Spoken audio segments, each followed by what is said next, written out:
অখণ্ড সংখ্যা বা পূর্ণ সংখ্যা একটি জার্মান শব্দ বা ফ্রেঞ্চ শব্দ জেলন থেকে এসেছে। একে আমরা কি দিয়ে প্রকাশ করি? জেড দিয়ে প্রকাশ করি, ঠিক আছে।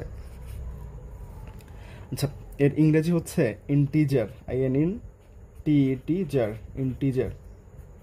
ইন্টিজার মানে হচ্ছে পূর্ণ সংখ্যা। পূর্ণ সংখ্যা কি কি? পূর্ণ সংখ্যা হচ্ছে, আমরা পূর্ণ সংখ্যাকে নিতে গেলে আমাদের একটা সংখ্যা রেখা তৈরি করতে হবে। তো সংখ্যা রেখার মাঝখানে কি থাকে? সাধারণত শূন্য থাকে। এবং বাম দিকে কি থাকে? বাম দিকে হচ্ছে -1 -2 করে ইনফিনিটি পর্যন্ত। এবং ডান দিকে কি থাকে? +1 +2 ইনফিনিটি পর্যন্ত। তো এর মধ্যে যে সংখ্যাগুলো থাকবে সমস্তই হচ্ছে পূর্ণ সংখ্যা বা ইন্টিজার। এর মধ্যে কি থাকবে? ঋণাত্মক সংখ্যা থাকবে, এই যে এই পর্যন্ত ঋণাত্মক। তারপর কি থাকবে? ধনাত্মক সংখ্যা থাকবে, এই পর্যন্ত ধনাত্মক,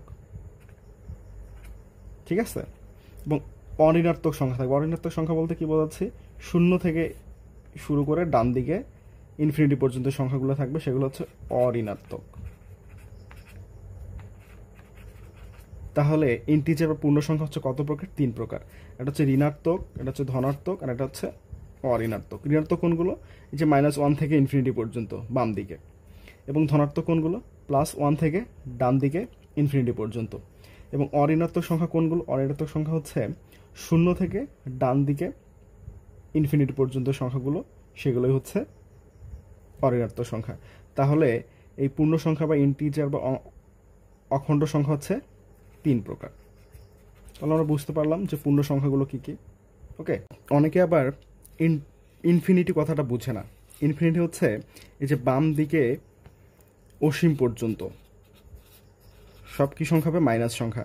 এবং এই যে ডান দিকে যে ইনফিনিটিটা, সেটা হচ্ছে প্লাস দিয়ে সব অসীম পর্যন্ত, মানে অসীম মানে যার শেষ নাই, সেটাকে বলি আমরা ইনফিনিটি।